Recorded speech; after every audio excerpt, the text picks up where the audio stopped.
नमस्कार दोस्तों, दीपक कुशवाहा आशुलिपि के चैनल पर आप सभी का स्वागत है।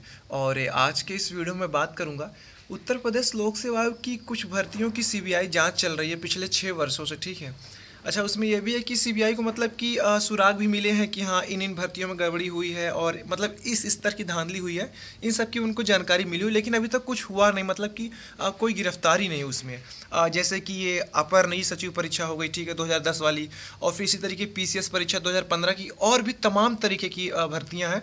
तो कुल 48 विभाग ऐसे हैं जिनकी मतलब कि सीबीआई जांच चल रही है कि हाँ उन विभागों से जो पद आए हुए थे इन सभी की। ठीक है, तो इसके संदर्भ में आज के अखबार में कुछ खबर दी हुई है, तो उसकी जानकारी आपको देनी। दूसरी बात यह कि लोक सेवा आयोग की अपनी मतलब कि बड़ी वाहवाही हो रही है, मतलब तारीफ हो रही। ठीक है, तो इसके संदर्भ में भी आज के अखबार में कुछ चीज़ें छपी हुई, तो इन्हीं सारी चीज़ों के बारे में आज आपको कुछ जानकारियाँ देनी है, किसी भर्ती की जानकारी नहीं। ठीक है, तो आप लोग वीडियो को पूरी ज़रूर देखिए, और जिन भी लोगों ने अभी तक चैनल को सब्सक्राइब नहीं किया है तो पहले से सभी जन चैनल को सब्सक्राइब भी ज़रूर कर लें, कहे से कि ज़्यादा ज़रूरी। ठीक, तो पहले वो सीबीआई जांच वाला क्या मामला है उसको समझ लीजिए।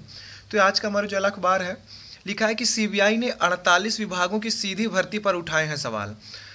उत्तर प्रदेश, लिखा है, मनमाने तरीके से अभ्यर्थियों को इंटरव्यू में बुलाकर चयनित करने का है आरोप, और भी तमाम तरीके की परीक्षाएं जिनमें लिखित परीक्षा में गड़बड़ी हुई है, किसी में साक्षात्कार में गड़बड़ी हुई, किसी में कॉपी में हेरफेर कर दिया गया, वगैरह वगैरह। ठीक, तो लिखा है कि उत्तर प्रदेश लोक सेवा आयोग की ओर से सीधी भर्ती प्रक्रिया में किए गए बदलावों का बड़ा असर दिखेगा। यूपीपीएससी की भर्ती परीक्षाओं की जांच कर रही सीबीआई ने 48 विभागों की सीधी भर्ती पर सवाल उठाए हैं। सीबीआई को सीधी भर्तियों में धांधली के कई सुराग भी मिले हैं, हालांकि अभी तक सीबीआई की ओर से कोई कार्रवाई नहीं की गई है।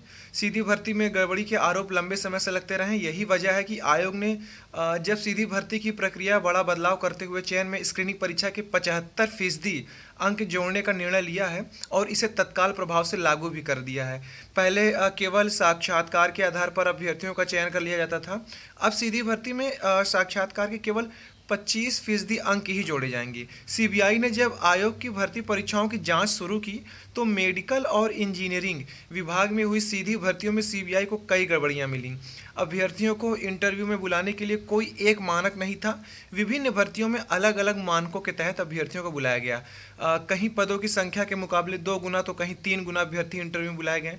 कुछ भर्तियों में अभ्यर्थियों की छंटनी के लिए इंटरव्यू से पहले स्क्रीनिंग परीक्षा कराई गई, तो कई भर्तियों में बिना स्क्रीनिंग परीक्षा के अभ्यर्थियों को बुलाया गया। सूत्रों के मुताबिक जांच में यह तथ्य भी सामने आए हैं कि ऐसा कुछ अभ्यर्थियों को इंटरव्यू तक पहुंचाने के लिए किया गया। नई व्यवस्था लागू होने से इंटरव्यू का चयन में बहुत कम महत्व रह जाएगा, चयन में मनमानी एवं पक्षपात के आरोप भी नहीं लगेंगे। तो पहले ये जानिए कौन कौन विभाग हैं, मतलब कि किन भर्तियों पर सीबीआई मतलब कि ज़्यादा मतलब उसको फोकस पे रख रही है। लिखा है कि सीबीआई जांच पर 16 को होनी है सुनवाई।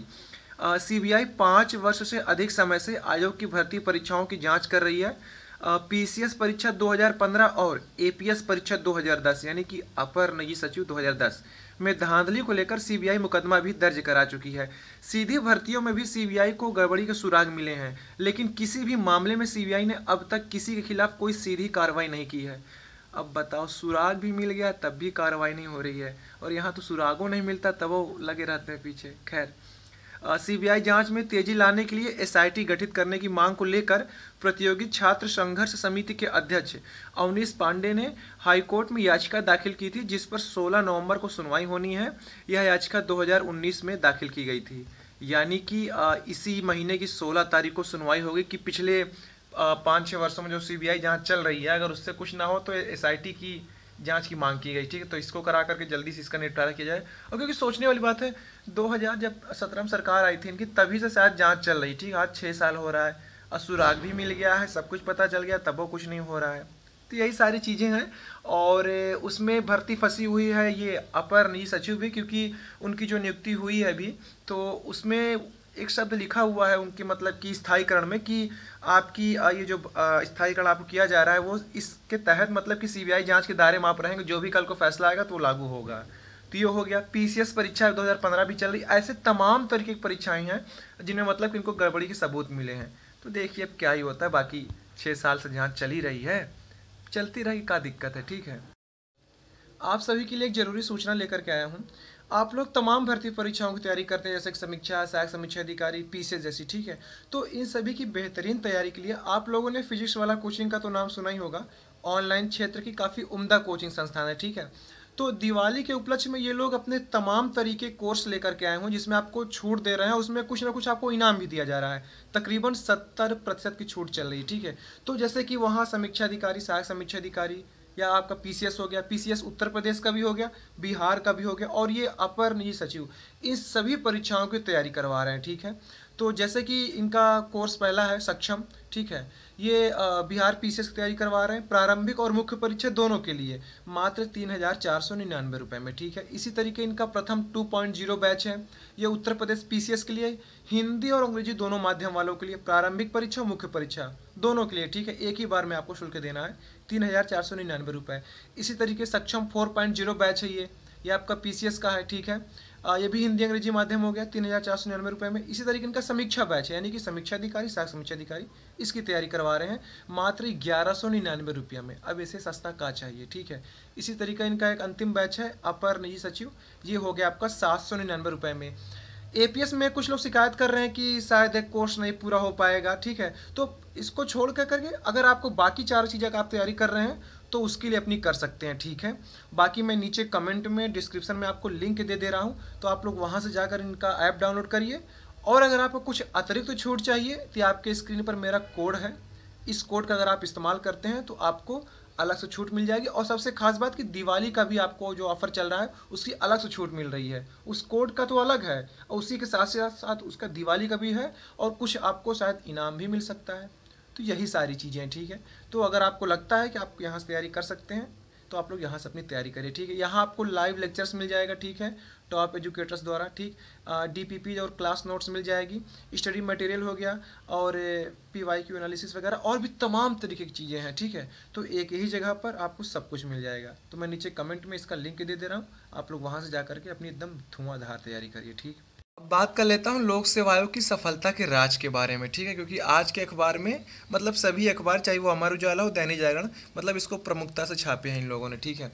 लिखा है कि देश भर के आयोग जानेंगे ओटीआर की सफलता का राज, यानी कि एकल बार की जो पंजीकरण चल रहा है, वही जो आप लोग पिछले 2-3 महीने से कर नहीं पा रहे ना, उसी की सफलता का राज। खैर, तो देखिए लिखा है कि यूपीपीएससी में 18 दिसंबर को जुटेंगे सभी लोक सेवा आयोगों के अध्यक्ष, मतलब कि पूरे भारत देश के जितने भी लोक सेवा आयोग हैं सभी के अध्यक्ष यहाँ आयोग पर आएंगे।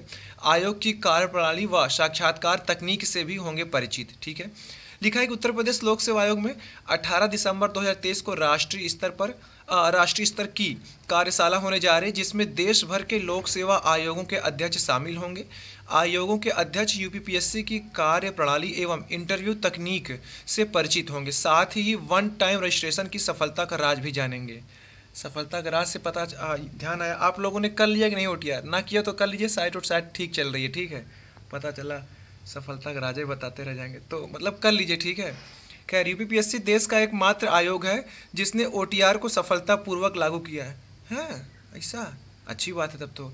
इससे पूर्व कुछ अन्य आयोगों ने भी ओटीआर व्यवस्था को लागू करने का प्रयास किया था, लेकिन सफलता नहीं मिली। इसमें अधीनस्थ पर ताना मारा जा रहा है। उत्तर प्रदेश अधीनस्थ सेवा चयन आयोग ने भी शुरू किया था, आपको शायद ध्यान होगा, 2 साल पहले की बात है।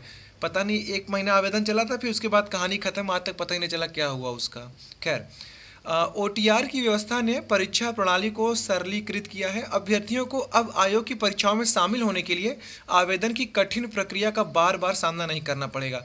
ओटीआर होने के बाद फॉर्म में सिर्फ 2 या 3 जानकारी भरने पर आवेदन की प्रक्रिया पूरी हो जाएगी। वही बस यस नो करना है आपको कि आपने स्नातक किया है नहीं, या और जो कुछ तकनीकी जानकारी है नहीं, बस हाँ या ना में जवाब देना है बस, और ना उसमें कुछ आपको अपलोड करना है ना कुछ लगाना है अलग से, ठीक। ये हो गया। आयोग के पास ओटीआर करने वाले अभ्यर्थियों से जुड़े सभी अभिलेख भी सुरक्षित रहेंगे। ऐसे में आयोग अगले चरण में अभिलेख सत्यापन के लिए अभ्यर्थियों को बुलाने की व्यवस्था भी समाप्त करने जा रहा है। ये अच्छी बात है। हालांकि इसमें अभी कुछ वक्त लगेगा। अब तक 14 लाख अभ्यर्थी ओटीआर कर चुके हैं। इनकी संख्या 20 लाख से ऊपर पहुंचने का अनुमान है। देश भर के लोक सेवा आयोगों के अध्यक्ष कार्यशाला में यह जानेंगे कि आयोग ने इस जटिल प्रक्रिया को सफलतापूर्वक कैसे लागू किया।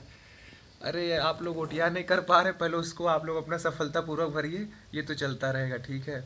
लिखा है कि इंटरव्यू पीसीएस परीक्षा के पैटर्न में बदलाव पर भी चर्चा होगी। आयोग ने इंटरव्यू में पारदर्शिता के लिए पिछले दिनों कई अहम बदलाव किए और इसका असर भी देखने को मिला।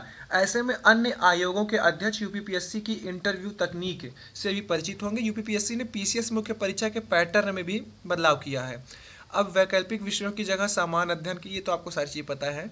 और लिखा है कि रिकॉर्ड समय में परिणाम जारी कर सुधारी छवि। एक समय था जब आयोग में वर्षों तक भर्तियां लंबित पड़ी रहती थी। ये इस बात पे तो मानना पड़ेगा, आयोग ने वाकई मतलब आयोग की तारीफ करनी पड़े, क्योंकि मतलब 8-9 महीने में ये भर्ती प्रक्रिया पूरी कर दे रहे हैं। ठीक है, इसके लिए तो ये मतलब कि तारीफ के काबिल हैं। लिखा है एक समय था जब आयोग में वर्षों तक भर्तियां लंबित पड़ी रहती थीं, लेकिन बीते दिनों आयोग ने प्रदेश की सबसे प्रतिष्ठित परीक्षा पीसीएस का परिणाम 10 माह में जारी किया। वहीं पीसीएस जे परीक्षा का परिणाम महज 6.5 माह में जारी कर दिया। यह रिकॉर्ड बनाकर यूपीपीएससी ने अपनी छवि में जबरदस्त सुधार किया है। हाँ, ये तो बहुत अच्छा किया, जो अन्य आयोगों के लिए नजीर भी है। कार्यशाला में यूपीपीएससी की परीक्षा प्रणाली पर भी चर्चा होगी और यह बताया जाएगा कि कम समय में पारदर्शिता के साथ परीक्षा कैसे कराई जा सकती है। खैर, ये सारी चीज़ें हो गई, तो अब देखा जाएगा 18 दिसंबर को ये सब कुछ होगा। ठीक है, दूसरी बात ये कि अभी भी ये सहायक समीक्षा अधिकारी के लिए आवेदन चल रहा है, तो जिन लोगों ने ना OTR किया हो तो वो कर लीजिए। अब इधर इस पद के लिए आवेदन कर दिए। ठीक है, और जो साधारण स्नातक वाले हैं, ठीक है, वो समीक्षा अधिकारी के लिए योग्य होंगे। बाकी जो स्नातक के साथ साथ उनके पास कंप्यूटर का 1 वर्षीय कोई भी पाठ्यक्रम हो, राज्य सरकार केंद्र सरकार के अंतर्गत आता हो, मान्यता प्राप्त हो कहने मतलब, तो भी आप उसके लिए आप मतलब कि सहायक समीक्षा अधिकारी के लिए योग्य हो जाएंगे। तो आप लोग एकदम चपक के आवेदन करिए। ठीक है, क्योंकि अब काफ़ी लंबे अरसे के बाद ये सब भर्तियाँ आएंगी, मतलब 2, 3, 4, 5 साल भी हो सकता है। तो इसीलिए ये मौका मत जाने दीजिए। तकरीबन 350-400 पद आपके समीक्षा अधिकारी का ही है, वो भी सचिवालय का, तो भर दीजिए। इससे बेहतर मौका आपको नहीं मिलेगा दोबारा कभी जल्दी। ठीक है, तो ठीक है, आज की इस वीडियो में बस इतना ही था। पूरा वीडियो देखने के लिए धन्यवाद। जय बजरंगबली।